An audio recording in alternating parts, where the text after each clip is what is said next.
हाय बेचारी बहू। सरिता की शादी एक अच्छे परिवार में हुई है। उसका पति रोहन उसे बहुत प्यार करता है। घर में उसकी सास शांति और ननद मीनाक्षी भी है, जो सरिता के किसी काम में दखल अंदाजी नहीं करती। लेकिन फिर भी सरिता को ऐसा लगता है कि दुनिया की सबसे ज्यादा बेचारी बहू वही है और सबसे ज्यादा अत्याचार उसी पर हो रहा है। माँ जी, ये लीजिए आपकी चाय। अरे बहू, तूने इतनी ज्यादा चीनी क्यों डाल दी चाय में? हाय हाय माँ जी, मैंने तो उतनी ही मीठी बनाई है जितनी मीठी आपको पसंद है। माँ जी, आपको तो मेरे हाथ की चाय अच्छी ही नहीं लगती। जब देखो कुछ न कुछ कमी निकाल ही देती हो। अरे बहू, तू एक बात के पीछे ही पड़ जाती है। मैंने ऐसा कब कहा कि तू रोज चाय खराब बनाती है? सरिता अपने कमरे में चली जाती है और फोन उठाकर अपनी माँ से बात करती है। हेलो माँ, कैसी हो आप? क्या कर रही हो? मैं तो ठीक हूँ, पर तू बता, तेरा मूड कैसा है? तेरी आवाज से लग रहा है कि कुछ तो हुआ है तेरे ससुराल में। अरे क्या बताऊँ माँ, यहाँ तो हर समय मेरे साथ बहुत बुरा व्यवहार होता है। मैंने अपनी सास के लिए इतनी अच्छी चाय बनाई, लेकिन मेरी सास चाय पीते ही मुझे 4 बातें सुना दी। बेटी, तू इतनी छोटी छोटी बातों पर ध्यान ही क्यों देती हो? तुम्हारी सास ने कुछ बोल भी दिया तो क्या हो गया? वो बड़ी है ना तुझसे। माँ ने इतना समझाया, लेकिन इस बात का सरिता पर कोई असर नहीं हुआ। अपनी बेचारी बहू की छवि वो बदलना ही नहीं चाहती। अगली सुबह सब नाश्ते के टेबल पर बैठकर नाश्ता कर रहे थे, तभी सरिता ने अपने पति से कहा, सुनिए जी, मुझे ना आज बाजार से कुछ सामान लेकर आना है। आज आप ऑफिस से आने के बाद मुझे लेकर चलना ना। भाभी, मुझे भी कुछ किताबें खरीदनी है। आप दोनों जा ही रहे हो तो मेरी किताबें भी ले आना। लो, अभी तो बात ही की है बाजार जाने की, तो एक फरमाइश आ गई। माँ जी, आप भी बता दो कुछ, और हाँ, मोहल्ले वालों से भी बोल दो अगर वो कुछ मंगवाना चाहते हो तो। बेचारी मीनाक्षी अपना सा मुंह लेकर रह गई। ये सब देखकर रोहन से चुप नहीं रह गया और वो गुस्से में बोला, सरिता, क्या हो गया है तुम्हें?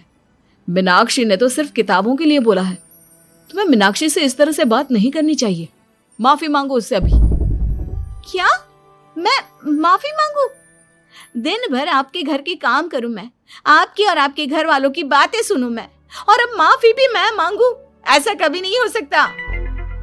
ये बोलकर सरिता वहां से चली जाती है। एक दिन उनकी पड़ोसन घर आती है। अरे सरिता, क्या कर रही है? और क्या करूंगी भाभी जी, बस घर का काम ही कर रही हूँ। आप बताओ कैसे आना हुआ?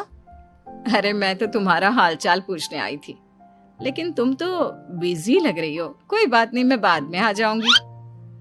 और क्या करूं भाभी जी, जब से शादी होकर आई हूँ ना, बस काम ही कर रही हूँ। और इस घर में ना कोई मेरी कदर नहीं करता।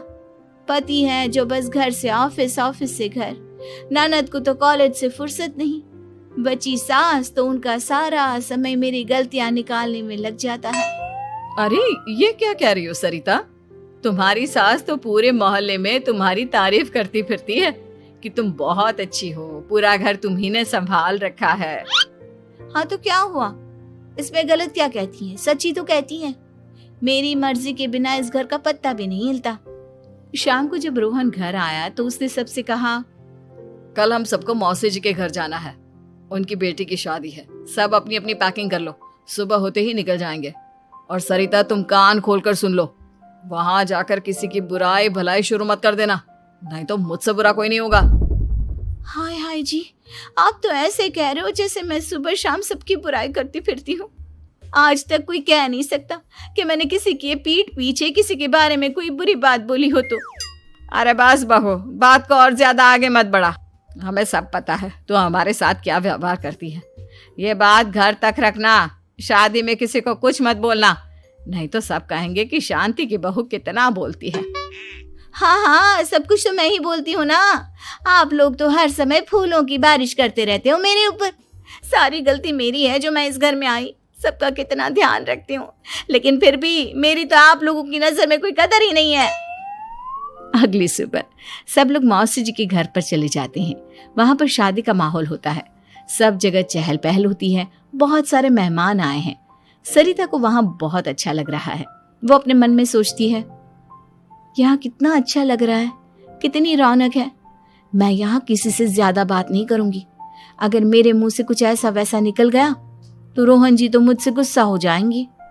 सरिता ये सब सोच ही रही थी कि वहां रोहन की कजिन साक्षी आ गई और सरिता से बोली, आप सरिता भाभी हो ना? जितना आपके बारे में सुना था आप तो उससे भी ज्यादा सुंदर हो।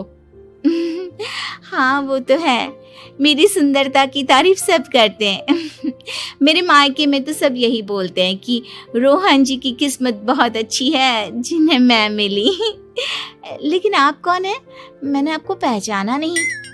मैं रोहन भैया की कजिन हूँ। आपकी शादी पर नहीं आ पाई थी ना, इसलिए आप मुझसे मिली नहीं कभी। शांति मौसी और मीनाक्षी आपकी बहुत तारीफ करते हैं। क्या कहा तुमने? मेरी तारीफ? कभी नहीं। मेरे ससुराल वाले कभी मेरी तारीफ कर ही नहीं सकते। मैं इतनी अच्छी हूँ, मेहनती हूँ, लेकिन उन्हें तो मेरी कदर ही नहीं। सारा दिन घर का काम करती हूँ, फिर भी मेरी सास ना मुझे सुनाती रहती है, और पति भी मेरी सास की साइड लेते हैं। ना कभी बाहर ले जाते हैं, ना कहीं घुमाने। अगर घुमाने के लिए कभी बोल भी देना तो उनकी बहन बीच में आ जाती है। मैं कैसे रह रही हूँ उस घर में, ये मैं ही जानती हूँ। सरिता की ये बातें सुनकर साक्षी को बड़ी हैरानी हुई। अब वो हर किसी के सामने अपनी बढ़ाई और ससुराल वालों की बुराई करने लगी। रोहन और शांति को सरिता पर बहुत गुस्सा आया, लेकिन वो चुप रहे। अगले दिन जब वो अपने घर पर आए, सरिता, तुमने क्यों सबके सामने मेरी इज्जत का तमाशा बनाया? तुमसे बोला था ना कि चुप रहना। अजी ऐसा भी क्या कह दिया मैंने जो इतना भड़क रहे हो? तुम जहां जाती हो अपना रोना शुरू कर देती हो, कभी किसी दूसरे की बात ही नहीं सुनती, बस अपनी कहती रहती हो।